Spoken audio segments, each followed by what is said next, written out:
Welcome back to another Kind of Funny Gamescast. As always, I'm Tim Gettys, joined by one of the coolest dudes in video games, Greg Miller. Bonjour, Tim. The Nitro Rifle, Andy Cortez. Slow down the internet. The new face of video games, blessing Adeoye Jr. Bonjour, Tim. Comment allez-vous? Oh, wow. And of course, we have a very special guest today for all of this Mario Golf goodness, and his name is IGN's very own Simon Cardy. Guten Abend, wie geht's? Are we just doing languages? I don't know what we're doing. Hello. I like all the different languages going on. And to explain for literally everybody here that isn't part of this show that wouldn't know that before the show, what Andy's referencing is, in fact, Greg Miller coming up with the Queen's master evil plan to slow down the internet. Well, what we're talking about, of course, is that Simon Cardy's internet runs weird with us, right? And so what now? Is that a hook on your hand? It is a hook on my hand. I will not be taking any further questions. Thank you very much. I won't take any further questions. Simon's internet isn't running well, and so he's like drifting out of sync on Discord. Yeah. And so we were like, why would this happen? And then somebody said, well, he's really far away. And I said, yeah, Queen said slow down the internet. I don't know why it happens because I have very good London internet, and London internet is. But that's like what dial-up. I was gonna say it's dial-up, right? Okay, I've got 300 meg download speed at the moment. That's good. Really? You know? Really good. What's your up? Fine. I haven't looked. Like it wouldn't load. It wouldn't. Where each and every week we get together to talk about video games and all the things that we love about them. And there's a lot to love this week. A lot of great games coming out, a lot of great games to talk about, and a lot of great music to talk about as well. And we're going to do that right here on youtube.com/kindoffunnygames or roosterteeth.com. If you want to get it as a podcast, just search your favorite podcast service for Kinda Funny Gamescast, and we'll be right there for you. If you want to get the show ad-free, if you want to watch live as it's being recorded, and if you want the exclusive post show, you got to go to patreon.com/kindoffunnygames, just like our Patreon producers, Donovan Harkness, Omega 3, Tyler Ross, Delaney Twinning, Julian the Gluten-Free Gamer, James Hastings, Casey Andrew, and Elliot have done. Because of that, they won't have to listen to our ads later about ExpressVPN and Human like the rest of you will have to. But that's not yet, because we need to talk about some very important stuff, Blessing. Isn't that right? That is absolutely right. What are we talking about? Talk about this. We're talking about the Sonic anniversary concert. It happened right before the show, and me and you watched it. And you titled the show Mario Golf Super Rush Review, and this is how you're going to open it, talking about this Sonic concert. The most important thing that happened today. It is Sonic the Hedgehog's 30th birthday today, Greg. Show some goddamn respect, okay? I love Sonic. Yeah? Through the generations? Because if you do, you should have watched this concert, and you should have felt the feelings. Right, Bless? That was a 10 out of 10. I can't believe a Sonic concert. Actually, I can. I can't believe a Sonic concert was that incredible, because they took advantage of the one objectively amazing thing about Sonic across the board, across all the games, the soundtracks. Like, you can talk about quality all you want. We can talk about how most of the 3D Sonic games aren't that great. We can talk about how even some of the 2D Sonic games aren't that great. What you can't tell me that isn't great out of the Sonic the Hedgehog franchise is the video game soundtracks. They're bangers, and it's as if somebody over there was a fan, and they're like, hey, we know how to do this. We got 2 acts to fill. We're going to make the first act. Do they call them acts in concert? I'm going to call them acts. But they should have. They should have called them acts, because that would have actually fit in. Yeah, zone 1, zone 2. The first act was basically an orchestral, hey, we're going to go through the Sonic games that you love. We're going to go through your favorite songs. We're going to do Emerald Hill. We're going to do Casino Night Zone. We're going to do Sky Sanctuary, all the songs that you love. We're going to do a song from Sonic R.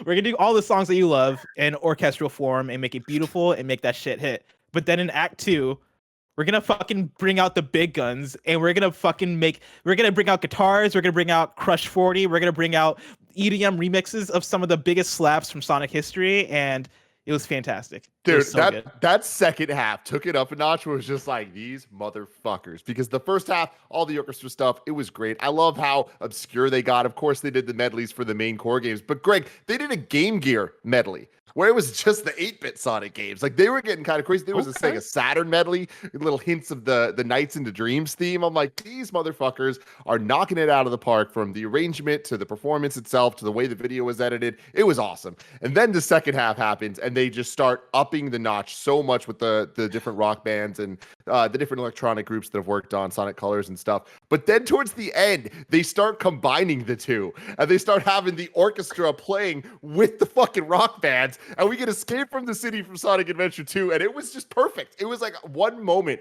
where Sonic fans could all just hold hands and be like, we did this together, guys. The power of friendship. I could not be more happy. We lived through this. We made this. These are our memories, and here we are. I hope they go on tour, man. From now on in the future, can we just say that Sonic is, for younger generations to kind of get them, acquainted with it.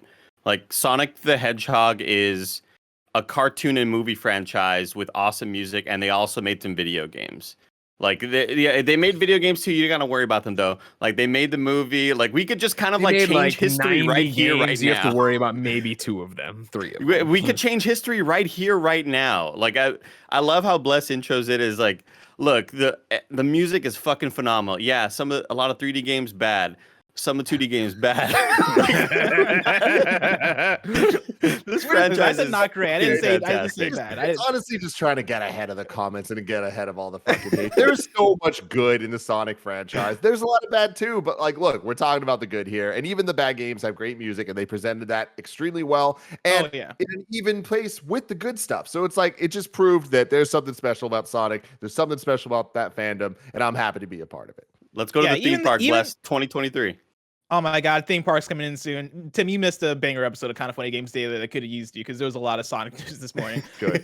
Even the songs from the bad Sonic games made me nostalgic. They played songs from Sonic Forces that had me like, oh yeah, this was a slap. There were songs from Sonic 06 that had me like, oh shit, yeah, this is really good. It was really impressive, and it was really awesome. And for me, the moment, because I couldn't finish the whole thing out because I had a scheduling conflict that I had to go take care of. But I was there for one of my favorite Sonic songs, which is the Sonic Heroes theme song from the iconic video game Sonic Heroes for the PS2. And when I tell you, I felt emotion when they started playing that song, when they got into it. I've never felt emotion like that listening to a video game soundtrack, and I love video game music. The Undertale orchestral concert that they did was one that touched me as well. I thought that was fantastically done. But Sonic Heroes playing at full blast on full volume in my headphones and in the live version across all these different Sonic songs was something special, and I'm always gonna remember that. That was dope as fuck.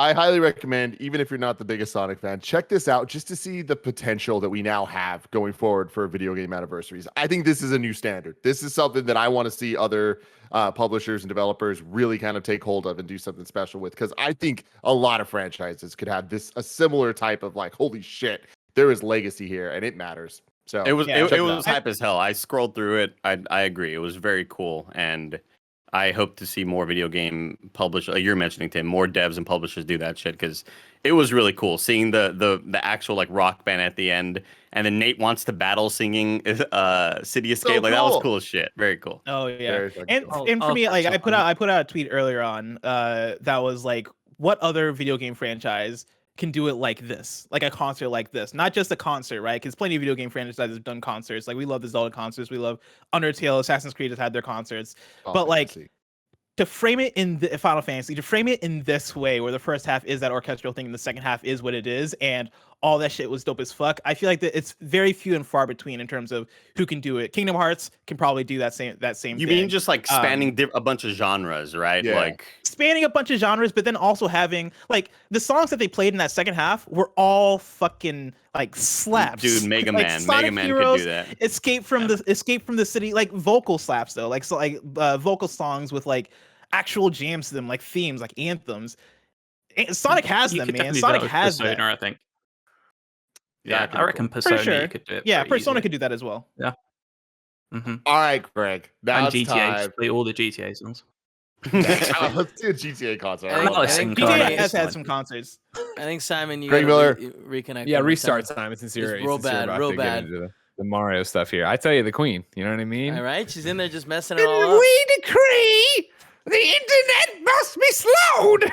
Fuck. He's got the parchment paper reading it out. I couldn't watch Sonic. The Queen wouldn't let us because our internet was just getting destroyed by Sonic. I couldn't do it. Furthermore, no blue hedgehogs from henceforth.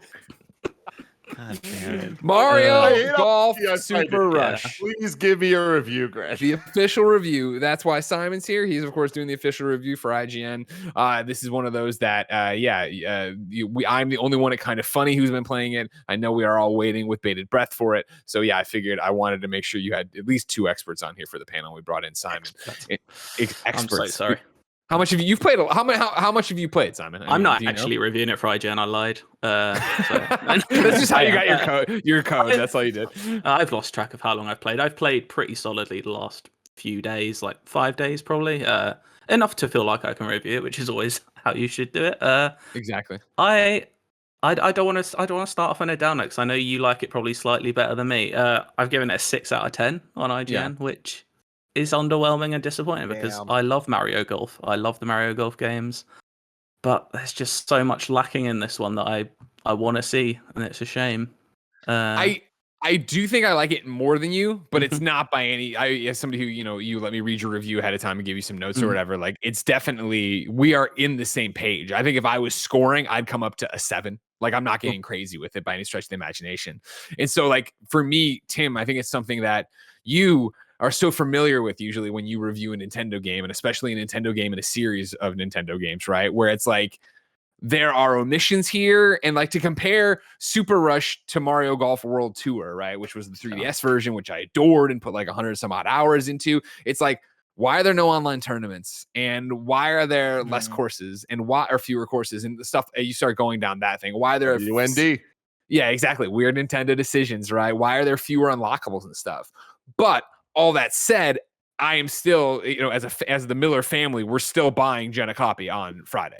Like, I still think the game is a ton of fun. I enjoyed playing it. I still enjoy playing it, even after Simon and I have a feeling this is going to be one of those reviews where we sit here and nitpick so much of it. So I think it's important to start at the top that the Mario Golf. The Mario Golf mechanics you'd expect are here, and they're still fun, and it is still Mario Golf, and it is golf. Why am I saying golf? Day 2 of me saying golf. Weird. There is so much. There is so much to love here, and so much to get into. But it's that traditional NWD, right? Of it could have been great. It could have been amazing. It could have easily been a 9. It's just the things they chose to omit or not do don't work out for it in the end. In terms of like. The golf, their adventure mode, right? That's what they call it, a golf adventure, right? Like, cool. Start this thing up. Bring in your Mii and have your golf RPG thing that we all love and want to be really into, right? But it's what you and Blessing, I think, walked away from the preview talking about. Of like, it's kind of empty, right? And it's like it is empty, and in terms of like there's not like there's a bunch of side activities to do. There's a bunch of people you can walk up and talk to who'll say one line for no reason and then doesn't do anything. You're there to play the course. Oh, you don't have the right badge yet, but you can practice to earn your way to get into the right course to do the right thing. Okay, but it's wandering around these environments doing it. But then then there's this push and pull of it of like, okay, cool, but the golf stuff you're doing there is introducing cool mechanics. Is introducing, the shot that skims against the water, how to use a lob shot and really get it up and get it down. You're like, all right, these are all cool mechanics, except you never use those in the real golf. You use them in these very specific examples in Golf Adventure, and then when you go out into the real golfing game or when you want to play online, you're not running into those kind of things. So it's this weird choice there. And then on top of that, like you're playing through it and you're earning XP for your character, right? And like you're leveling your Mii up. Like my Mii can right now outdrive any of the 16 players in the game. Like your Luigi's, your Mario's, your whatever. Which is why Greg has been talking non-stop shit. Keep going. Sorry, was that Andy? I'm sorry, what was that Andy? It's just this motherfucker. This guy, Cardy. This guy's been challenging me publicly. And I can't talk about the embargo. And he's saying, Andy, I'm going to whoop you're me with his spaghetti noodle-like arms. He's going to be driving the ball 40 yards. And I can't be like, well, yeah, you've been playing it for several days. This fucking guy. Anyway. I'll gladly take you on as Mario. Don't worry about it. I don't have to play as my Mii. I don't have to show you the skills I got. Don't Can you worry not about choose Mario? Because I like to choose Mario. Sure, I can be Wario. I can be anybody. Don't worry about Bless. Awesome. Whoever you want to be. Wario. Greg is Wario. Greg sent me a link that says probably want to keep this handy for Friday's stream. And it is a link that says top 5 excuses that like golf makers make. Like golf players make. Listen, when we both came out of cryo freeze to play everybody's golf, I beat you then. you know what I mean? So I'm not worried about beating you with a default character here. Don't worry about it. You can have any excuse you want in the book. Don't worry about it. And honestly, for your own psyche, for Friday's stream, you should probably let me play as my me so that you have an excuse as to, of course I couldn't do it. His me can drive the ball 280 yards or whatever it is. You know what I mean? Get off my back. But here's one of my things about Golf Adventure being weird. You play through, it's a story mode. There is a conclusive ending to the story mode that we won't spoil, but it comes out of left field. It's super weird. Even to get the story part out of it. When you come back to then, it's like, all right, we'll dial it back before the final event so you can keep playing and you can keep leveling up. It doesn't give you any quality of life stuff where it's like, here's a map you can look at, but the map is like when you flip over a Denny's menu and it's like, here's a map of the United States. It doesn't like show you actually how to get anywhere. So if you want to wander off and go replay stuff, it's like you have to take the long walk and figure it out back to whatever course you want to do. It's like, why would I ever do it this way? So it's like that kind of weird stuff where it's like, why wasn't this a more well thought out thing to do? Simon, I'm sorry, I've been ranting. Go for it. No, it's fine. It's a similar thing, isn't it? Of like, why would I want to go back when all there is to go back and do is talk to 50 Goombas who'll say, do you know if you'll hit the ball harder, it'll go further? I mean, yeah, I did know that. It's maddening. Like, the adventure mode is... I was looking forward to it so much because I do have fond memories of the single player, like RPG type modes in these games, and it's just so hollow. Like I said, like I think I did it in under 4 hours, I think, and it's just... Yeah, like you said, you do some basic golf lessons at the start and it's really simple and easy, and then it just takes this left turn where you're doing these weird, like almost boss battle puzzle platforming bits which aren't very good. They're clunky, and it's a shame because, yeah, like I just want to love this so much, but I feel like there's so many games the last couple of years. I want to love this game so much, but they just won't let me. And sounds like Tim like we with were saying Pokemon about, Snap. Kind of, yeah. Yeah, like the courses. That's a big thing. Like, there's only 6 courses in the game at launch. Oh. And I know they've said some more might be coming DLC, but that's 2 less than the N64 version had, which is just a bit crazy when you think about it. Like, it just lacks so much stuff like that. And that was the thing of like, you know, I went back and looked at so much stuff for World Tour because World Tour at that point, at this point in my life, right, is one of those games that's ascended into a Greg Miller story of the tea times at IGN and loving it. But then you really start, I'm like, what was World Tour? What about it? So I went back and read the IGN review, and I watched Up at Noon, and I watched the Game Trailers review of it to refresh myself. And just looking at the creativity they put into those courses of there being like underwater or Peach's thing, and like here's the speed ups and stuff like that slowed down. Even these 6 are basic courses. Like, don't get me wrong, there's one that's super rainy all the time. There's one that's desert. Like, it's not that they're okay, you're getting fewer, but they're, you know, crazier, or they have more thought out. There are more holes if you really wanted to get into it, right? Like World Tour had 10 total, but then there was only like 3 that were the full 18 and the others were the smaller things. I would have gone for more of a shakeup here because there are a couple that look a lot alike and do things that are pretty much the same, and you're just playing golf and stuff. It's fine. Tim's telling me Toadstool Tour, all right? Mm-hmm. I'm not talking about GameCube. I'm talking about 3DS. Oh, shit. Okay. Gotcha. Mario Golf World Tour was the one on 3DS. Toadstool Tour, another great game that I adored in college, was GameCube. Yeah. Don't worry. I got my Mario Golf on lock. Yep. Don't you dare worry. But so it's like, it is this weird balance with it of, we're nitpicking it, right? Because it is this idea, but it's again that thing of I want to see it rise to a different level. I want it to be hands down the best golf game you could be playing. And right now, the idea I have with it is it's a lot of fun. And I can't wait to stream with Andy. And I can't wait to, you know, open up the thing of put out my friend code and have people come. We haven't talked about battle golf for online. We haven't talked about the different golf things, speed golf, battle golf. There's a bunch of different standard golf. There's things to do in it, right, that other games don't do. But it is going to become that thing where I'm playing it and I'm just like, wait, why am I playing this over everybody's golf? Like everybody's golf is a more content-rich, better golf game than this. And so here it is, the idea that it is the Mario universe and, you know, it's quirky Mario and yada, yada, yada, but it doesn't push it as far as something like World Tour did, where you were like, wow, I'm underwater. Wow, I'm running on the pink greens or something. Andy. These side modes, like this speed golf mode and like the other kind of silly shit that they're doing, do they seem like those gimmicky things you play for a day and then just immediately move back to the standard classic golf mode?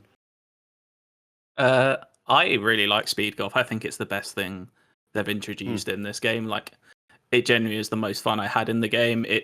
kind of, if you don't know what speed golf is, it's rather than take your shot and just magically appear next to your ball for the next shot, you actually have to run in between where your ball is and where you took it from. And you have special like dash abilities and stuff like that. So it's kind of mixing a little bit of Mario Kart into Mario Golf, which I liked. I think I wrote in my review, I would have preferred if it was actually literally getting in Mario Karts and driving to your ball and smacking into people. That would have been fun. But and one of the things fun that's out about speed golf, which I appreciate as an addition to speed golf, is something that has been in Mario Golf before, right? It's the addition now that when you take a shot, that's 30 seconds added to your clock. So it's not only finish the hole as fast as possible, it's just finish the hole as fast as possible with the least number of shots, because it's going to cost you that as well, which is Greg, they're called strokes. My apology. Thank you very much, Andy Cortez, #1 games journalist. Keep me honest. I like that. Gotcha. But yeah, that's speed golf, and I think it is a lot of fun, and I don't think it's a gimmick to it.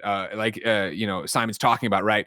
This is the one where you're all going at once, you're all running at once. You have this, stamina meter that can let you do your super special run, and then you have to refill it. And then there's hearts around the field that you get to fill in the meter faster. There's coins around the field that you get to fill in your special shot, which for me personally, as somebody who's played with the Mii most of the time, and then even for their ones, I don't understand fully why my special shot's that special. It just keeps it really low, which is good to get it through trees sometimes or whatever. But some of the other characters, sorry, a little low cut right there. Yeah, and be straighter and have more power in it. Some of the other ones have way cooler stuff though, of like, it lands and a bomb goes off and it'll knock other balls away. It'll land and ice the field, so it's different there. It'll put like a hex on your ball, so when you hit it right, it'll go left, that kind of stuff. But are you trolling other players and battling them like in this? Yeah. Like, are you hitting them and colliding and shit?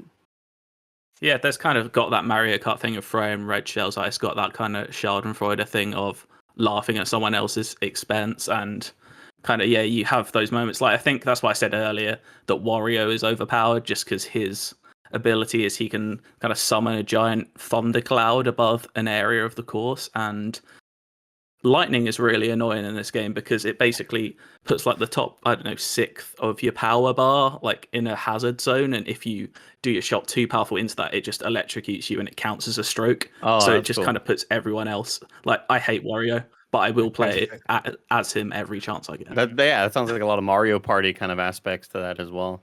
Yeah, that's Greg, we also call that, by the way, with that low cut shot, we also call that a worm burner. It's so low to the ground, sure, it could burn a worm. Wow. Man, if you get your head out of the books and learn how to play video game golf, man, you'd probably be better at video game golf, We'll see about You're over there going to Top Shot, thinking that's going to help you. It's not going to help you at all. It's not going to see about that, bitch. So, Cardy, you're saying that the adventure mode is like 4 hours and that a lot of the talking characters isn't that interesting. But do you think that it's worth playing through, or should we just stick to the other modes? I would say it's worth playing through because you might as well, and also it's kind of necessary because that's the only way you unlock the other courses. Otherwise, you'll only be able to play the first 2 courses. So you have to play adventure mode to unlock the 4 subsequent courses. So you should play it just because it's there. You have to play it, right? Because it's the only way to upgrade your Mii and make your Mii be playable in a way that actually covers it. And that's how you unlock all the other stuff in the game in terms of courses, in terms of being able to use your Mii and a couple other things. And so I think what's important about it is, and I shouldn't put words in Simon's mouth. For me personally, what's important to call out about it is it's not, again, that it's bad. It's not even that it's brain dead, which it kind of is, of just follow the red thing to the next golf thing. Don't talk to anybody. The challenge they're putting you in are actually interesting. And I would have loved to see them extrapolate that into the game, because there's one section that was awesome, and I hope it's going to be DLC for the rest of them, where it is cool. You are given the course. There are holes littered throughout, and you have 40 strokes to do all of them. And it doesn't tell you how to do it. It doesn't give you the directions to do it. And it's like 3 tiers of like, you're like in a rocky, like a canyon kind of thing. So there's low, mid, and high. And then there's these cyclones of wind that you can use to ride up to the next thing. But also if you get in a spot, you can get your ball up and do it that. And it was maddening. I think I tweeted about it I tweet a lot, obviously, but last week during E3 or something, where I was like, you've had the game for a while. Wow. Yeah, I know. They want to send it to the really good players, so they make sure they get really good. It's that thing where I said in the tweet of like, I just beat something in a video game that's been vexing me for a while, and it feels so good. And it was this idea of the amount of times I was, crap, I have one hole left and I have 2 strokes to go and I am not even going to be able to get there unless everything went right, and nothing went right. And so I did that mission, I don't even know, maybe 4 times before I finally, maybe 5 actually, where I figured out what to do. And it was that thing where, God damn it, I wasted so much time, but also that was really fun of trying to figure out how to do it and what to do. And I'd love to see them do something more like that. But they introduced that idea and you'd think, oh, well, that's going to be something I can challenge Blessing with eventually or whatever when you get out of it. And you don't. It's just something you do there. And they have a couple other things like that where you play through and it's like, okay, cool. Like the golf you're doing in the adventure mode is fun, I think, personally. Like, you know what I mean? I think it's, and again, the other thing overall with adventure mode and what you're playing with is I feel very much that the game is cool. And Andy, if we can put jokes aside for a second, I can ask you a real question as somebody who does play golf. I feel like most of my friends who play golf, it usually is so much when they go out and play with other people. Sure, they'd like to be the best in the group, but it's also about really playing against your own score. And you could do that's 100% what adventure mode is, because none of these clowns are ever challenging you. Like the only times I failed adventure mode would be when I would run out of time on a it's speed golf and you only have so much time speed golf and you only have so much time to use on a hole or whatever. That's when I would get failed. I'm like, oh man, I took too long. That's on me or whatever. I took too many strokes. That's on me. But I was never being challenged. Like, I think sometimes the downside to everybody's golf ride is the fact that, cool, you've got to beat this guy to advance and you can lose a lot. And I know they've since patched it, I think, where now there's a thing where you can put it on gimme mode or whatever and have a better chance. But it is this risk reward push of it all where there's some cool stuff introduced there, but then the AI isn't pushing you, but then doesn't need to, because I'm in there just trying to be better. For me personally, the build up to this is that the fact of I can't wait to play with all you guys and I can't wait to play with Jen. And that then speaks back to the fact of like Jen was so excited to sit down and play with me. And she's like, cool, can I use my me? And I'm like, well, no, you have to do adventure mode. And I was like, oh, and then she's like, all right, Pauline's cool, but I really want to be. So I opened it up and I started adventure mode and then I bounced out and it's like, here's your character that has none of the power invested in anything. You can't one of the things you unlock as you play is the ability to shape the ball. So like, the way it works obviously is like that sounds like cheating. Yeah. Well, I mean, it's cheating, but it's also like one of their hooks to the game, I think, right? In terms of like making it again Mario Golf and more like Mario Party. Yeah, you like that? But the idea of like, it works like, every other golf game you've ever played, right? Where you hit A, go to the top of the thing and either hit A for, double at A for top spin, double B for super backspin, B for backspin, whatever. And then another one goes up. And this time you don't have to hit anything. This is strictly for you to move the left stick and shape the ball in terms of like, if you want it to have a curve or whatever. But as you level up or whatever, you unlock multiple segments. So if there's a tree right in front of you, you could hook it all the way right and then come back left. And then if you really wanted to, again, even hook it right again to try to get it or give it more lift or whatever. And so it's like, that's all awesome. But there's no, after you beat adventure mode, why not give me like the ability just to copy and paste that to all sorts of me's and let them be able to play? Yeah, you guys talked a little bit about this, but something me and Bless were both really excited about seeing the preview event is while it did seem most of the NPCs would be Goombas telling you hit the ball for it to move, there was a couple hints at things like there was this hooded Koopa that seemed kind of interesting, and there were a couple characters, and like even the boss fights, I was like, this seems weird. How are they going to introduce this? Are there standout characters that are in the adventure? Oh, hell no. Simon, go for it. No. Am I still in sync? I'm always just wary if I'm a miles out. No. You're a little out of sync, but it sounds like your audio is fine. It's just the other thing. Okay. I'll just speak for this bit. There's no characters. There's a few characters that are fun. Like, you start the game, and I was really excited. Like, the first 5 minutes, I was like, okay, this could be good, because it starts just like a Pokemon game. You kind of start in a house that looks like a Pokemon house, and you go downstairs, and you talk to Birdo, who's kind of like your mom, and, like, is like, you should go out and become the best. And I was like, I've got to collect these badges. And I was like, yes, this is going to be like Pokemon. And then, and then the game starts. It's just, everyone else you speak to is literally just like, I like golf too. And that's all they have to say. It's, I don't know, it really does. It's just, there's just not a lot to it. I struggle to talk about its adventure mode. I'm so much better at writing about it than I am speaking about it. There's just not a lot to it, and that's what disappoints me. It's not, like we're saying, it's not bad. It's a little boring. It's a little clunky. It's just too short. There's nothing to it, and I just want so much more.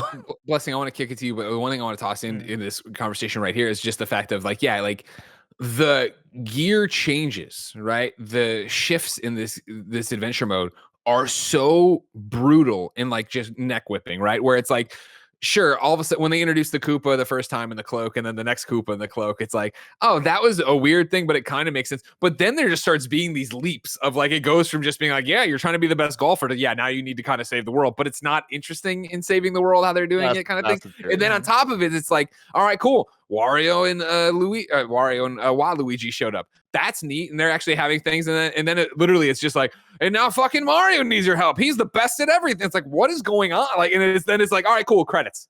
And you're like, all right, like that was you have this amazing cast of characters that you could have easily worked in. You could have had them be challenges, and they make them easy. I don't care. Have it be that you graduate and like, oh, you want your gold badge, you're gonna have to beat, Peach or something like that. It just doesn't happen. I'm sorry, Blessing, go ahead. Yeah, my question about the adventure mode was going to be, is there any hook out after the 4 hours of beating the adventure mode to go back and keep playing? I know you can level up your Mii, but outside of that, do you have any desire to go back and keep playing? Absolutely not. And now I'm just going to reset my Discord. Yeah, the only reason I found, and I haven't hit level cap or whatever. I actually have it pulled up in the second screen. I think I'm 80 something in my adventure right now, right? I'm 83 right now. And so the only reason I keep going back is that, yeah, I want to keep putting power in to be able to drive better, spin better, control the ball better or whatever. And like now it's more about even adding into my speed or stamina when I'm running through it. Because it's like an RPG in terms of, you put your points in to level it up, but eventually what happens is to balance it out is that you put more points into drive, but then it'll cut down. I'm talking about like right now, even high level, you put more into drive and it'll cut down your spin. So it's like, all right, cool. If I want to take the next point to get spin back to 10, then the next point's going to go back to drive, and you play that little move the shells, keep it going to increase your stuff. Yeah, but that's the only reason to keep going back. I've never gone back to level up the character just because I've been trying out all the other characters and they all have their own abilities. So I was just trying to find out who has the coolest stuff really. And yeah, we haven't really talked about Battle Golf, which I know you enjoyed quite a bit. Yeah, you and I do not come down on the same side about Battle Golf. We think differently about it. It must sound like I hate this game. I think it's fine. I love Mario Golf as a core game. I like playing against people in Mario Golf.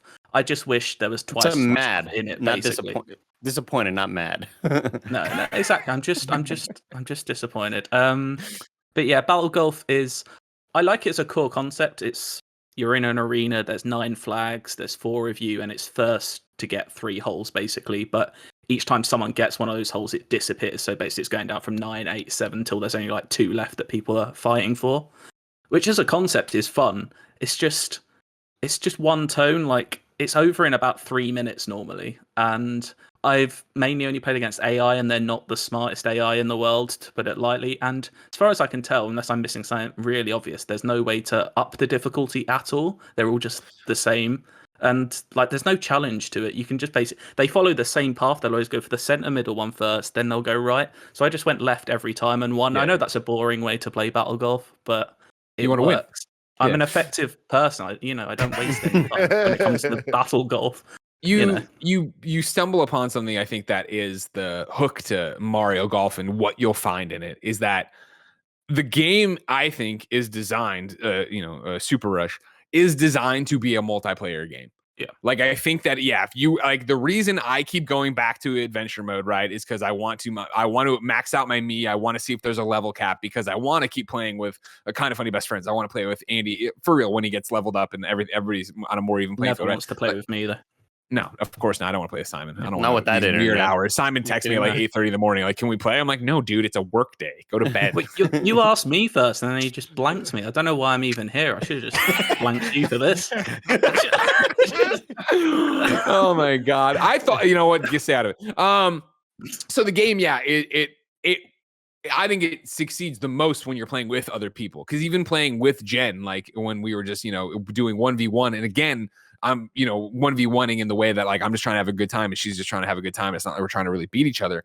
Like, I liked that a lot. I played speed golf with Andre from Game Explain, and then I did a session with Treehouse where they did an online thing, and I jumped in with multiple players, and all of those I thought were decidedly so much more fun than adventure mode by far. I think all the single player stuff I do in the game is training to get to go to play with other people. And so Battle Golf for me and Andre had a great time with it against AI. And then when I did the Treehouse thing and there was 4 of us, 4 human beings all doing it, then I felt cranked up to a different level where I really do think like we're going to have fun on stream playing Battle Golf. Cause it is this idea of, what is, okay, Andy's going left, I'll go right. Okay, you're going to eventually have to come to a head on something. And the amount of times I'd be there, feeling the going, and I hit the putt and I get to the hole right as somebody else sinks it and the hole disappears. You're like, fuck, God damn it. And like, there's that momentum to it. But even that, there's 2 Battle Golf maps. One that is completely flat, and then one that has the elevation changes where you actually have to, like, you'd be screwed if you rolled off the side. And it's like,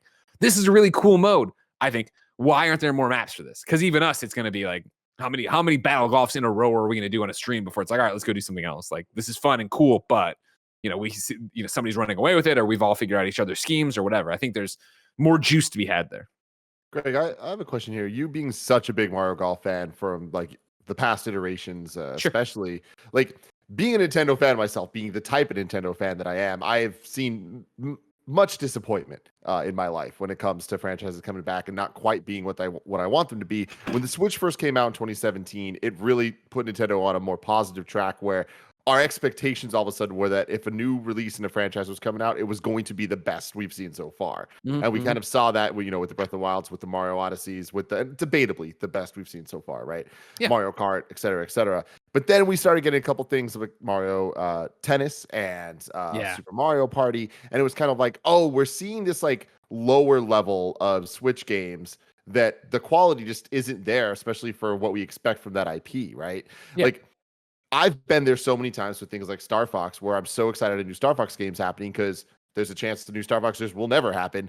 But then when it's bad, it's extra disappointing because it's like, fuck, now we're going to have to wait even longer for one to maybe come that's good. Do you have hope now after playing this that Mario Golf is ever going to reach the highs that it has in your heart from before? Yeah, I have hope. It might, it's blind optimism, but I do think that, like, obviously Nintendo cares about their franchises. I think they're stewards of their IP. And I would hope, especially because, again, like, to go back and watch my Up at Noon where I had to read Corey about World Tour, right? And like, he was just this fountain of cool shit that got added to the game and what they were doing. And I was talking about how I had played so much, since PAX when I got my copy and yada, yada, yada. And he's like, and I was like, I forget, I think I said in the thing, I'm 80 hours in and still haven't unlocked X, Y, and Z. Like, I would like to think that they would take this, but then it's also this weird thing of, you bring this up, and I'm glad you did, of, I wonder with them saying at E3, making a point of there's going to be more content for Mario Golf. I wonder how much of this is not the super negative light of more game coming out, or more of a game coming out and making it more of a complete version, but something like Super Mario Party that didn't wow at the beginning but eventually added an online player. I think, did they eventually add more maps? I forget about that part. I'm getting that wrong now. I'm screwing it up with the new Mario Party. I feel like the narrative on that changed a bit, or maybe just expectations came down a bit to where they were like, all right, cool, it's a fine thing. I do wonder if they add a couple more courses, if they add a couple more characters, if they add a couple more Battle Golf courses, if, a couple months from now, or, Nintendo years, you're looking at this as a more positive entry in it. I hold out hope that the next time they'd come around, they'd bring the thunder and do stuff, but Nintendo's going to Nintendo, right?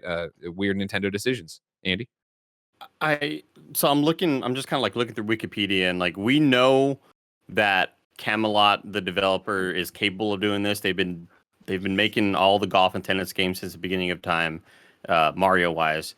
Yeah. And like, tennis and golf on Game Boy Color were sort of my first entries into the franchise, and that's where it all started. And that's where that RPG, like Simon was mentioning earlier, of you are the kid who's going to go take on all these different people, and then you move past this course and you go to this new course you've never seen before, and people are like, oh, you must be that kid.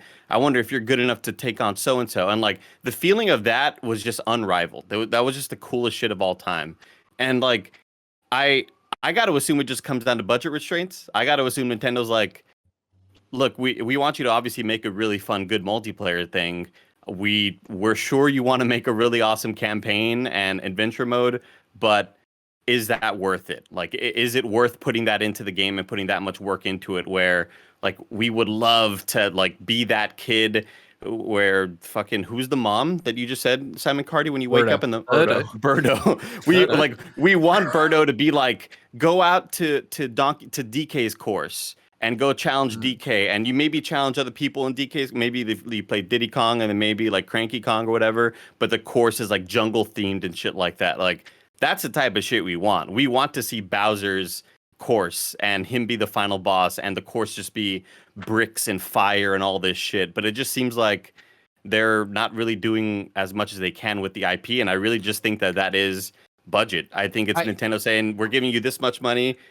Obviously, it's not enough for this much. Kick ass on the multiplayer. Especially looking at tennis and now looking at golf, right? If I was a betting man of what it is, yeah, it's budget because they're giving budget, but I think it's more scope. Where I bet what they're saying is, hey, we have a mainstream success on our hands, the Nintendo Switch, right? We have, broken past just the mainstream, just the Nintendo fan.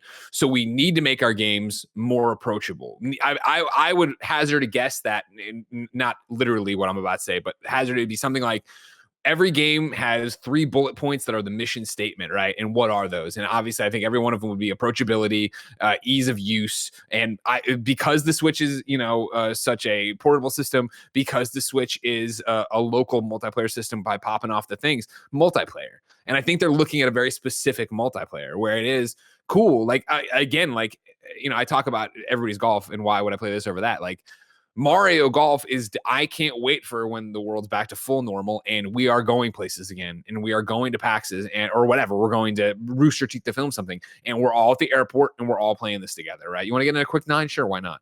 I'm at a PAX and it is like, cool. Who wants everybody to bring your Switch? We'll all play Mario Golf, and we do these little pods of Mario Golf that are just 4 players, right? Even their online, which again, like I find it as it was what you're talking about, Andy, as a hardcore video game person. I am like, why isn't there like online tournaments in World Tour were so cool? What a great way to get communities together and have people playing and have the rankings and leaderboards. Like, why not have that here? But what they do have here is the ability that, okay, cool. Like 2 players locally can then enter into an online room together and play 2 other people. And so it's like, again, not what I would do, but it's clear that somebody sat there and thought through what the use case scenario for Super Rush is. And I just don't think it's exactly what we want it to be because we know it could be more, but it is this thing. And I think it is bare bones to an extent because it is like Aces, right? Where they are very much like, this is who's going to, it's not even, this is who's going to use this game. This is who we're targeting with this game. The idea of online lobbies just sounds like such an amazing idea. And obviously you dealt with it in the past with prior iterations of Mario Golf, but just the idea of 100 people can enter. You don't see them, right? You're just playing the same course. You're playing with the same conditions. It's 14-mile-an-hour winds blowing that way. It's raining a bit, so that's gonna fuck up the fairway. Like the idea of everybody on the same playing field, and just after every hole, you see like, oh damn, Greg's 16th place. Fuck, I'm down here at 24. I fucked up that last drive. Who's number 1? I don't even know that. Who's that in our community? Like that sounds like such a blast and such a disappointment that it's not there. Sorry, Bliss. I was gonna ask, would you say this is right on par, no pun intended, with Aces then? Because Aces was a game that I played for about maybe 2 weeks, enjoyed, but definitely didn't have the longevity that I wanted it to have. Would you say that it's right there as well? It reminds me a lot of Mario Tennis Aces, which again I wanted to love, but I found disappointing. I think it's better than Mario Tennis Aces. I think there is more to it than that, and I just find the fundamental mechanics of Mario Golf a lot more enjoyable than Mario Tennis. Like I put in my review, like Mario Golf is the first game I ever remember playing. Like in my video review, I've got a picture of me like as a 1-year-old tangled in NES wires, like with Mario Golf on the TV. My dad was playing it. I wasn't. I was 1. I'm not that good. Like I have exactly. But like back then, I think I was trying to remember, like, I was just happy. I know I was probably like 4 at the time, so I was happy just pressing buttons, but I was happy just chasing high scores in that game. And I don't know if this is me just getting older and what I'm used to games being now. It's just, I just want more. I want everything. Like, I want tournaments. I want 15 courses. I want all this. But then I don't think that's too much to ask. Like, I basically want, and I know Mario Kart 8 is kind of the perfection of Mario Kart, really. Like, I want that for Mario Golf. I want like 20 golf courses. I want like online tournaments. I just want the ultimate, like, just release Mario Golf as a platform, like a Warzone for Call of Duty, and just keep adding stuff. Like, I know it's not that simple and money is a problem and time is an issue, but just please give me the ultimate Mario Golf. What please. about motion controls? They're there. Who in the right mind would use them? But they're there. What? I'm sorry, Andy. I wanted to leave something for you to review. You know, I wanted you to try something first before anyone else. You know what I mean? But no, real quick, like I for this isn't on par with Aces or whatever. It's interesting the way you phrase the question, but I'm with Simon as somebody who was so stoked for Aces and then was disappointed by it. I think Mario Golf's better than Mario Tennis Aces. However, your phrasing of it, Blessing, you played it for a couple weeks and then put it down and never picked it back up. That could very well be the situation here, because it is in Simon. Then back to your point of like, what are you doing in this game? Well, you're playing your friends, and then if you want to, like, every one of the characters has 3 sets of clubs, and so it's like if you want to go in and earn what is it, character points? I think it is, right? 1,000 loyalty points or whatever, loyalty coins or whatever. Yeah, where you go in and you earn XP when you're playing as them. Character points. You earn XP as you play as Mario or whatever, whether it be online, whether it be locally or whatever. And those points then unlock the other like sets of clubs. And right now, I don't know if you did, if you ever hit another tier of clubs, Simon. I did, yeah. Yeah. It basically just adds 20 yards. Is that, but so does it ever unlock the ability to shape your shot as those characters? That's a very good question. I played a few holes and I can't remember. Yeah, that's the weird thing we said. Like, even like shaping your shots, the skimming across the water, which you literally never use once in the game, only your Mii character can do that. Like, no other character in the game can do that. It is quite bizarre that Mario, the ultimate golfer, can't do these basic techniques. I'm just confused. And so, yeah, that's what I don't know what that's going, but like, again, it's this you just wanted to play as a kid or whatever and do stuff like you could do that here. Like, you could be drawn in and you could go through, and if you wanted to get every set of clubs for every player, there's that content to do. I just don't think that, for me personally, that's not what's driving me. Me personally, I want to make me the best character could possibly be, hit whatever that level cap is, and then play with my friends. And then obviously as you play with them, they'd unlock different things and abilities and whatnot. But yeah, it's not a bad game by any stretch of the imagination. It's just not as good as you hoped Mario Golf on the Switch would be. Back to your point, Tim, right? Of like, we have these hopes for these Switch games to be the ultimate versions of it, because we've seen it happen. We've seen some of these things hit their highest highs on the Switch, but I don't think that's what this is for Mario Golf Super Rush. Yeah, and just to finish that point a little bit too, is like, it's not just the Mario Odysseys and Breath of the Wild. It's like Luigi's Mansion 3, Link's Awakening. Like, there's this like solid tier that's like kind of in the middle that like you just hope that these sports games are going to hit. And bless, we're waiting for Mario Strikers. I hope they don't fuck that one up whenever it comes back. Oh god, yes, we're never gonna get it. We're never gonna get it. I want it so bad, but Nintendo they don't want Mario to frown on a CD case. Like, that's where they're at nowadays. CD case. I hope they remove offsides. Cartridge case, whatever. Before we move on, remove offsides from football. Sorry, let me tell you. Yeah, you can, Cardy. This podcast is brought to you by ExpressVPN. Ladies and gentlemen, did you know that Netflix and a bunch of the other digital services you could be using have different content in different regions? And if you're not in that region, like I'm over here in the United States, I can't see what's happening over on Netflix UK, right? That is until ExpressVPN gets in there. ExpressVPN lets you change your online location so you can control where you want Netflix to think you're located. It's like some spy stuff, right? Like, you just want it to think you're in Japan. You want it to think that you're in England. You want it to think that you're in Canada. You go in and use the ExpressVPN app, you set that, and guess what? Netflix looks at it and is like, oh, this guy's in Canada or Japan or the UK. This is great. This is easy.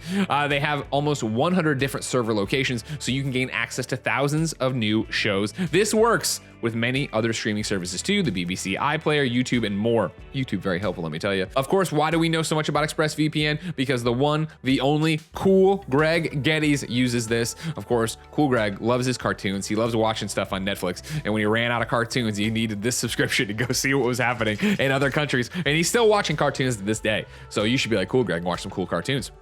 Why choose ExpressVPN over the other VPNs? I'm glad you asked. Blazing fast speeds. You can stream in HD with zero buffering. It's compatible with all your devices, phones, laptops, media consoles, smart TVs, and more, and it encrypts your data. ExpressVPN has the added benefit of encrypting your data so you can browse the web securely. And a personal bullet point I'll throw in, ExpressVPN has been supporting Kinda Funny for years. So if you are in the market for a VPN, you want to keep all your information secret and safe. You want to keep the apps not knowing where you are. ExpressVPN has been good to us, so we should be good to them. So be smart. Stop paying full price for streaming services and only getting an access to a fraction of their content. Get your money's worth at expressvpn.com/kindafunny. Don't forget to use our link, expressvpn.com/kindafunny, to get an extra 3 months of ExpressVPN for free. Our next sponsor, why, ladies and gentlemen, it is HVMN. If you didn't know, sitting at your desk can reach you for that sugar-loaded latte or that sweet and quote-unquote healthy snack bar. That's terrible. It's loaded with sugar. You don't want that. Take a small step to improve your day and avoid the sugar crash by mixing in some keto powder with your coffee or trying HVMN keto. I always want to say keto food bars. How do we know about HVMN? Because the one and only Big Kev Dog uses this. That's right. He ordered a whole bunch and he's been snacking on those and enjoying them quite a bit. And of course, Paul likes it because he's not eating garbage. Because Big Kev Dog would eat out of the trash if you gave him the chance. But HVMN, it's not that. Trying to lose a little weight, sleep a little better, or not feel so groggy during the day, Health via Modern Nutrition can help you do all those things with a few small keto-friendly choices to improve your metabolism throughout the day. HVMN is a nutrition company that takes the mystery out of counting macros. They're results-driven, modern nutrition for modern lifestyles with less sugar than their competitors. Their products provide lifestyle and habit upgrades that help their customers become healthier and better versions of themselves. By using real organic ingredients, HVMN has made keto and lifestyle improvements easy with healthy and low sugar options that are great for you and deliciously satisfying. HVMN offers single items like MCT oil, keto food bars, and keto collagen powder, or you can grab a kit that includes all the essentials for an everyday discount. Whether you're curious about keto, want to improve your performance, lose weight, or boost brain and body wellness, HVMN will have a non-intimidating solution for you and in tasty flavors. Right now, HVMN is offering our listeners an additional 10% off your first order when you go to hvmn.com/kindafunny. Embrace healthy living today, just like Kevin did at Paul's request. Go to hvmn.com/kindafunny for 10% off your first order. That's hvmn.com/kindafunny for 10% off. Now that we're back, I want to talk about Final Fantasy VII Remake Intergrade Intermission. Intermission is the DLC, the Yuffie DLC. Intergrade is the Final Fantasy VII Remake on PS5 as opposed to PS4. If you own the PS4 game, you can upgrade to the PS5 game for free. You can only play the DLC on PS5, but if you got the PS Plus version of Final Fantasy VII Remake on PS4, you cannot upgrade. So hopefully you understood. Okay, that was very clear, very understandable. I got all that. Extremely clear, extremely clear. Wait, and I am now officially 5 for 5 on PS4 to PS5 games where somehow I fucked up the save transfer system and I've had to re-download and upload. Oh my God, it's a disaster. Same. Whatever. It's all over with. I have beat it. I have many thoughts. Andy, where are you with it? I am at the last place I was the last time we spoke, where I need the final boss, and I'm maybe 30 minutes to an hour from beating it. So I've played about 4.5 to 5 hours, maybe. It rules. Music is amazing. I feel like the side quests are a lot more fun. Yuffie's fighting style is really, really awesome. Lots of cool cameos. Again, this is the Lion King 1.5. Where you're seeing what other characters are doing while the main Final Fantasy VII story is happening. It's awesome, man. I'm having a lot of fun with it. Again, her combat rules, the way that things change up, where you have kind of just one companion and you are figuring out all these synergy moves. All the stuff that they've added to combat is really, really fun. I feel like the side quest stuff feels less bloaty, and it could be the fact that the game is just shorter. It's about a 4 to 6 hour experience. It could just be that it's shorter, so you don't really get a chance to experience kind of missions that don't result in a whole lot. What's it called, Tim? Condor. Fort Condor is the mini game that they've introduced, which is similar to everybody who gets addicted to Gwent on The Witcher. Fort Condor is like, I don't know what the hell this shit is. And then I immediately got hooked on it. And I'm trying not to play it because I'm playing it on stream. And it's like, I don't want the whole stream just become Fort Condor mini game stuff. But you end up running around a lot of the area of Midgar and talking to a lot of familiar faces. And they will challenge you to a game of Fort Condor. And it's so delightful, and Yuffie's adorable, and she's great, and all the characters rule, and the big action set piece boss battles are there as well. It fucking rules, man. I love this thing. I'm really excited to hear Imran talk to you about what the implications are, so that I could be like, oh, that's what that meant. Yeah. Greg Miller, you had a question? No, I said a comment before we're going any further. It's worth pointing out, of course, we had a sponsorship with Final Fantasy VII Intergrade as one of the sponsors of the podcast. I think it might be Games Daily this week. I found that out like 2 days ago. I was like, oh shit, that's cool. I mean, it's the same thing I tell anybody. I mean, I want to acknowledge it for the record in case you didn't know, or in case you did and you thought it was weird we didn't disclose it. I want to disclose it. But of course, we gave Final Fantasy VII Remake our game of the year long before the sponsorship. So I wanted to make sure, like, clearly we thought it was going to be a good game. But take it with a grain of salt if you want to. I'm sorry. Back to you, Tim. Yeah, I'm right there with Andy. It's fantastic, and it is a lot more substantial than I expected. I probably put about 7 hours into it so far, and I want to put many more in because of things like Fort Condor, which is such a fun little mini game. It's like a tower defense type of thing, and it does really feel like a card deck building type situation, and it's super easy to wrap your head around. It has the very simple rock paper scissors, like you have a total understanding of the colors that's always on the screen. Everything you need to know is always just in the UI of Fort Condor, which I really appreciate. And yeah, going around and finding all these old friends you've had from Final Fantasy VII Remake and playing this game, it's cool because the gameplay is rewarding and fun for the mini game, but on top of that, just having more time with some of these characters is like all I wanted. And I think that they really do a good job kind of playing with it where this doesn't feel so much like it, as the Lion King 1.5 in the bad ways of like, oh, you're answering questions that we didn't really have. I feel like every single thing that they reference from the core game, I'm like, oh, this is actually an interesting take, or that's where that character was. And I'm happy we know that. It wasn't so much a big question of like, where was she? It's more like, oh, her doing that makes a lot of sense. And I think that what this game does best is really tee up the remake part 2. And it is such a good bridge of the gaps where I don't think this is required playing for somebody, even if they really, really love Final Fantasy VII Remake. I do think that I would recommend it to anybody that's even slightly interested. Like, Bless, you should definitely play through this because, like Andy was saying, Yuffie's awesome. Her gameplay is so much fun. It's just fun. It's fast-paced, and for Final Fantasy fans, this game really kind of reminds me of Final Fantasy X to Final Fantasy X-2, where X-2, totally different vibe, a lot more jazzy, a lot more girl power, obviously, fast-paced, and like just this frenetic energy to the battles. And this game does that, I think, even better in some ways. And what Andy was talking about the way that the core battle combat system is different than the original Remake. In Remake, you kind of had 3 members in your team, and the 2 other people are AI, but you at any moment can transfer into them, and then you're controlling one of them, and the other 2 become AI, right? In this one, you're not doing that. You're always playing as Yuffie, and you only have one other companion, and they're purely AI. It's more of a Atreus and God of War type situation that you're leaning on. But you can switch using the L2 and R2 buttons, switch between synergy, which is essentially he does anything you do. If you're attacking, he's attacking. If you're doing more magic stuff, he's doing more magic stuff. But you synergize that way, and that builds up a bar that you can then use to like kind of team special together.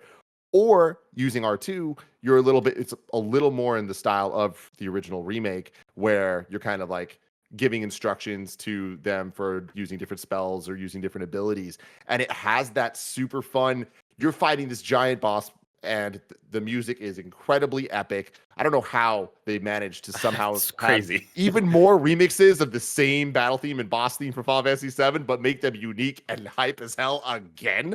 But they definitely do. And I think it's really, really cool. You just get in this kind of rhythm with the combat where you're just like, okay, I'm doing this, my partner's doing that. We're going to synergize here to attack the left arm, to take off the cannon. And it's just like, it just keeps going and going. I got to switch to fire because this thing, let me assess. Oh, that's weak to ice. Let me switch to the little ice. What's it called, Tim? The little one of her magic spells. I forget the actual word for it, but you could just kind of scroll left or right. Yeah, it's just so much. It's so much fun, Tim. And then the idea of not only like how hype all those moments are, but I just love her fighting style and how fast it is. And it reminds me of my favorite parts of playing 15, where Noctis has that ability where he would throw the sword, then teleport to it. She has a similar thing where she throws a dagger and doesn't teleport, but like will just sort of zip to it super fast, and then can fight Ariel against whatever thing she threw that dagger at. Goddamn, dude, it is just the combat is just so much fun, and it's what's keeping me going, along with a lot of other things. It's just one of the more fun things I've played this year. Greg Miller. So obviously, loved Final Fantasy VII Remake, as you know, first Final Fantasy I've ever clicked with. For this one, where are we getting started with the story? You said it sets up or tees up Remake part 2 or whatever. Like, is it picking up right at the end? Like, I don't know this character, right? Like, nope. No, okay. so I'm not going to spoil anything okay. here. I'm just talking about stuff we've seen in the trailers already. That's it. That'll be the extent of my spoilers. But it takes place simultaneously with Final Fantasy VII Remake, and it's kind of over a couple different times that are very clear. They're always referencing key events that happened that you definitely remember, even if it's been a while since you played. Like it's like the key big moments. Sure, and I can already think of a bunch. Yeah, it's pretty smart. But what's cool about it too is so Final Fantasy VII Remake was 18 chapters, right? And each of the chapters kind of varied by length. Some of them were way too long, but none of them were way too short. Like I would say that this one, it's 2 chapters, and they're real chapters. Like it feels these things could just straight up have been in Final Fantasy VII Remake, and I think it would have been a little jarring with the gameplay. But like in terms of content, it would have fit right in.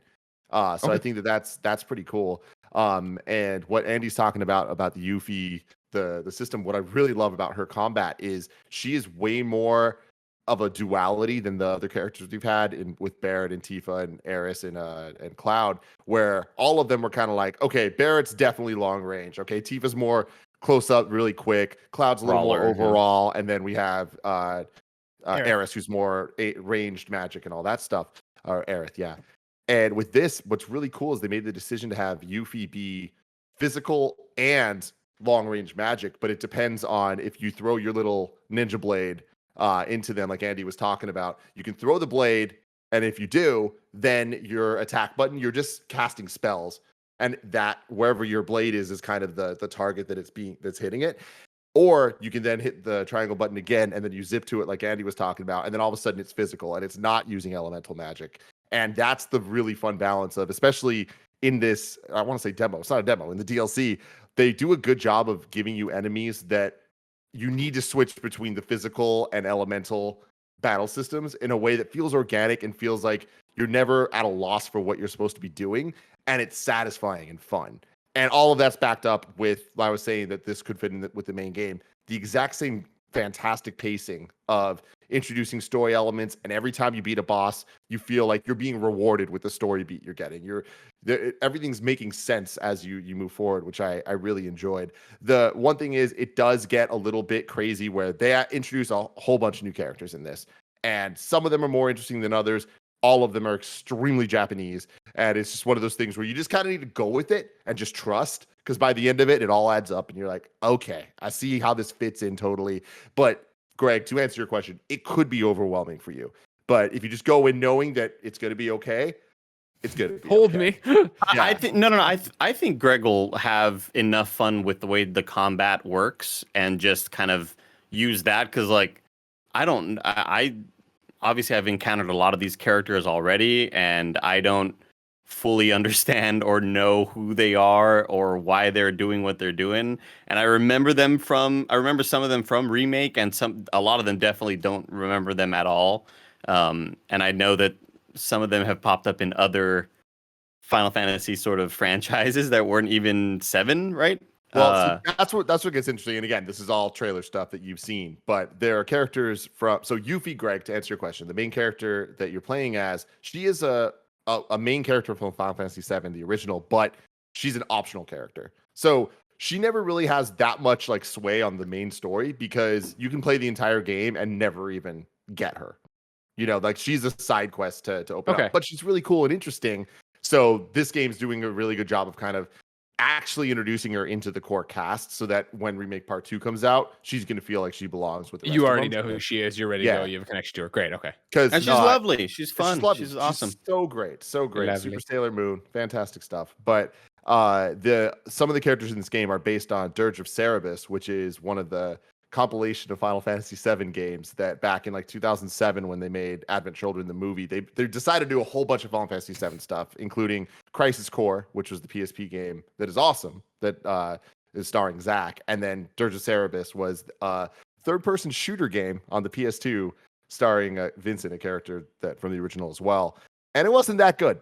It really wasn't. That was probably one of the lower points of the entire compilation, but these characters were kind of interesting in a weird ass way. So them getting another chance, and a first chance in a way that's tied to the core story to be introduced. I'm really interested in what this means for Remake Part 2 and the direction they're going. And what Andy was talking about, you can't wait to talk to Imran. The moment I beat it, I called him. He's like, I've been fucking waiting for this call. And like just the breakdown, like the crazy theories and shit that they set up with like the end of this, I'm like, this is really fucking cool. I don't know when we're gonna see it, but they're doing this right. And let me tell you this: you can walk up to where Cloud lived in that little room. You can also walk into, or you could walk up to the. You can't walk into the bar. I'm sorry, but the door textures look real good.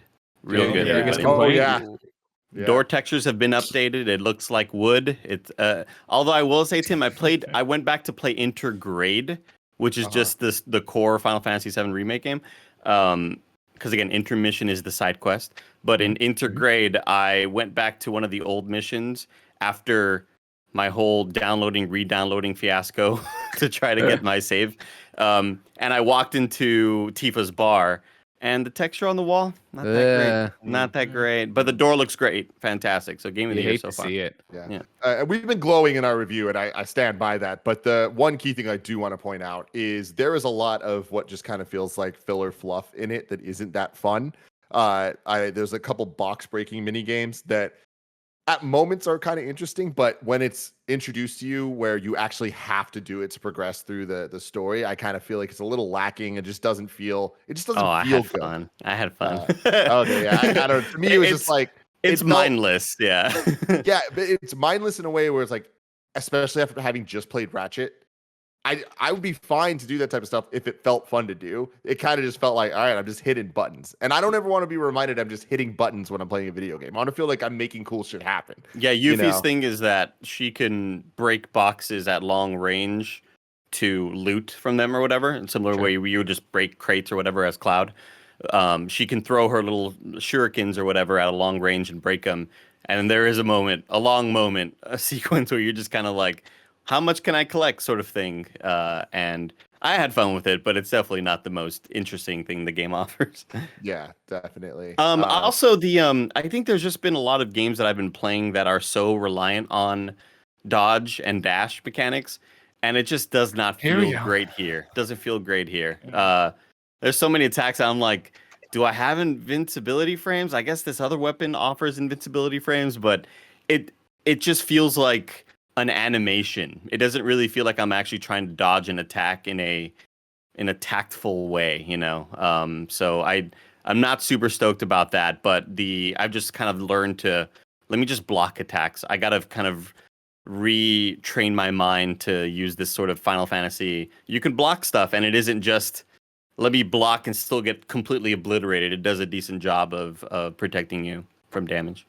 Yeah, and the other kind of criticism I have is some of the level design's a little maze-like, and they make reference to it in the dialogue. They're like, "Oh, we're in a maze," and I'm like, "Oh, this is about to not be fun." And there are some moments where it's just kind of like, "Oh, crap!" Like I'm looking across this giant room, and I know exactly where I gotta get, and I see all the fences I'm gonna have to climb to get there, and I'm just like, I don't want to do this, But again, once you get to the other side, the cutscenes are the reward, and it's I would say always worth it. So a lot of really cool stuff there, and I would definitely recommend it. Before we move off of Final Fantasy, though, Andy, you've been playing a little bit of that Strangers in Paradise. I killed Chaos, baby. You killed Chaos. Tell me all about it. I killed Chaos. Wow. Game's fun. Stranger in Paradise, Final Fantasy Origin is fun. Mechanically, it feels good to play. It looks god awful. It looks bad. Like this game looks like it's running at maybe 720p. I think Digital Foundry confirmed that it's running at 1080, but it looks like 720. It is messy. It is like the lighting is really bad. You often hear this looks like a PS3 game or something, but like it really looks like a really nice PS3 game. Obviously you get closer in on the face and the animations look way more current or whatever, but overall, like, it is not a good looking game.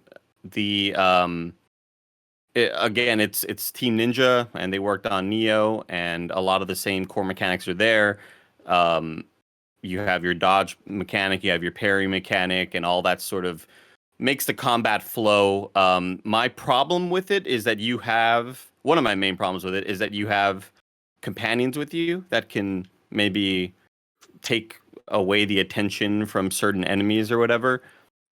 But when you eventually get to the boss fight of Chaos, where you're gonna fight Chaos. Oh, also it definitely has. It still makes me laugh every time. Chaos. I just can't not. You have to kill Chaos. It also has the this sort of Soulsborne. Oh God, what's the word I'm looking for? It has that Soulsborne shortcut sort of stuff where you do this sort of long winding trip and you're like, oh, that's the ladder from the beginning of the level. Cool, that's really neat. And I could just sort of save here at this bonfire, but it's not a bonfire.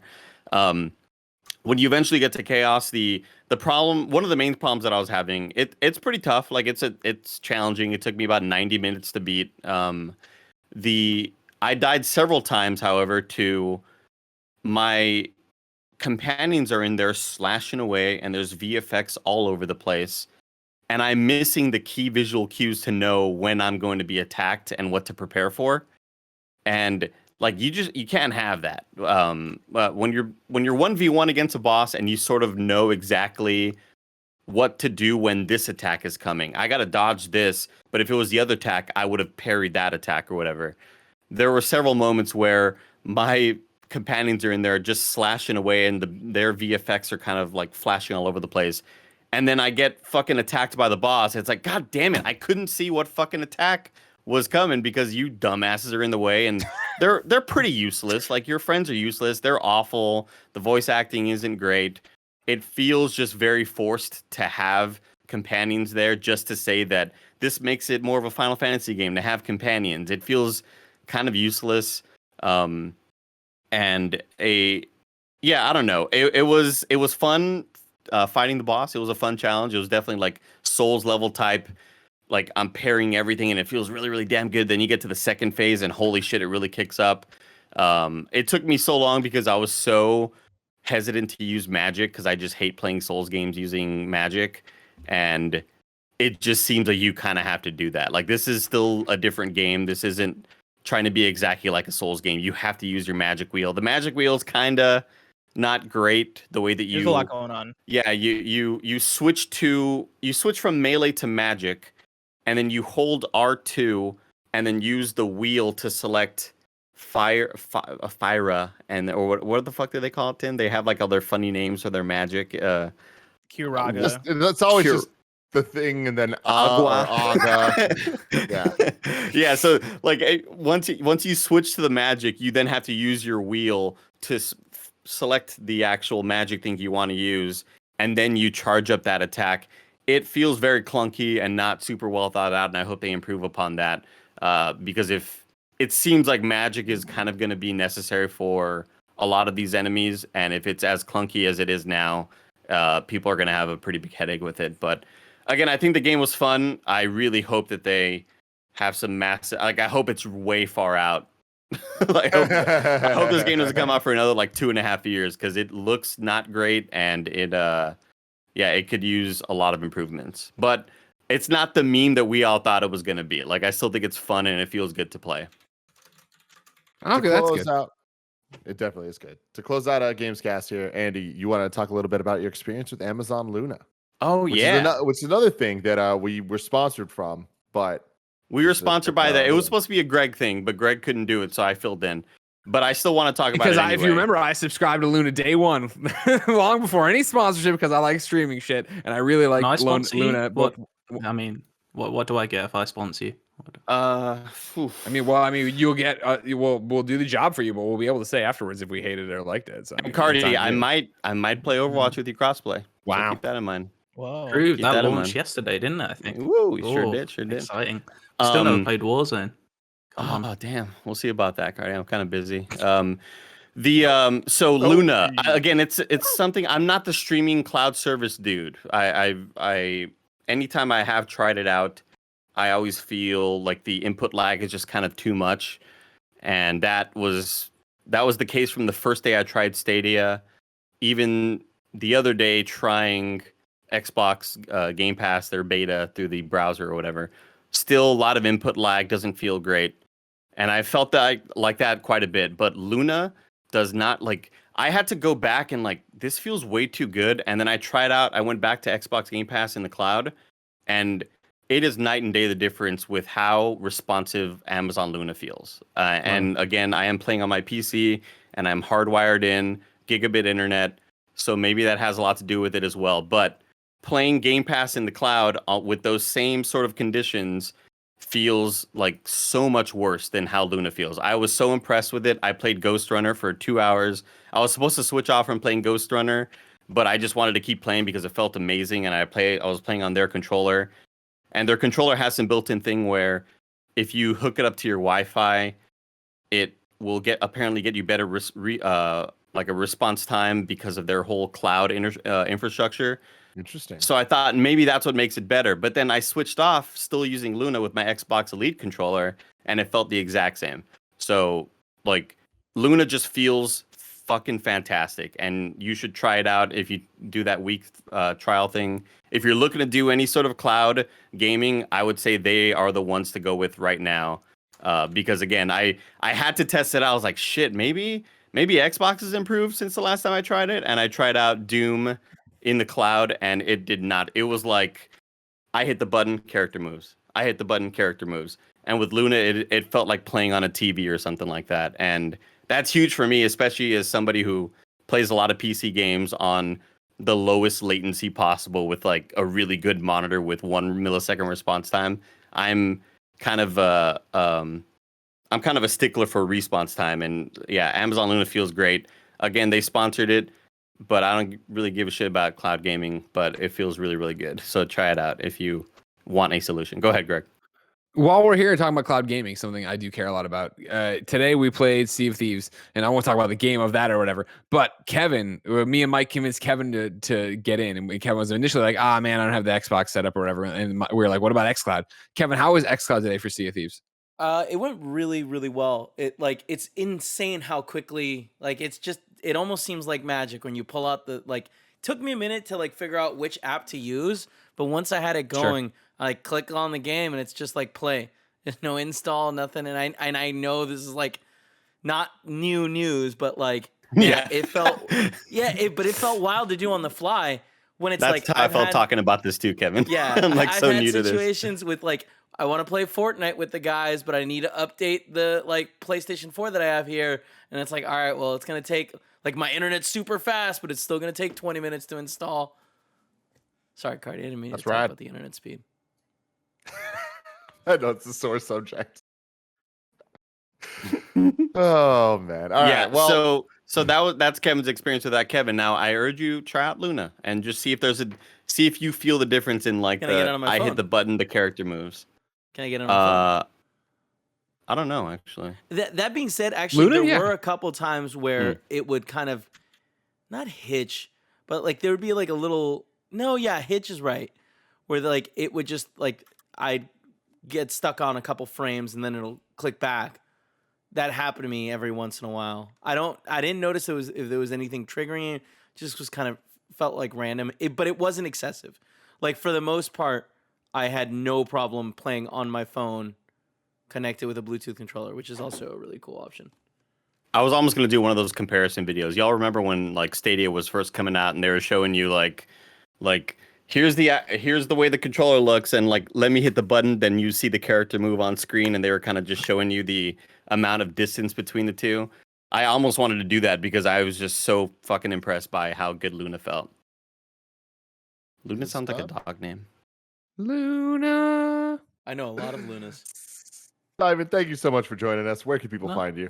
You can find me at IGN.com or on Twitter at Cardy Simon, or every Friday, the IGN UK podcast. Why not check it out? I've heard they have some good trivia games that people like to steal every now and then. Wow. He got you. Wow. Oh, man. Stay tuned for the post show. If you want some of those stolen games, stay tuned on patreon.com/kindoffunnygames, because we're about to do a little bit of what blessing? We're about to play some messy mashup and bless who. That's what we're about to do. Woo! Let's do it. Portmanteau Overwatch. Crazy. Simon, that's what you know that as. You put a new name on it. Jesus. Just change it. It's crazy. I know.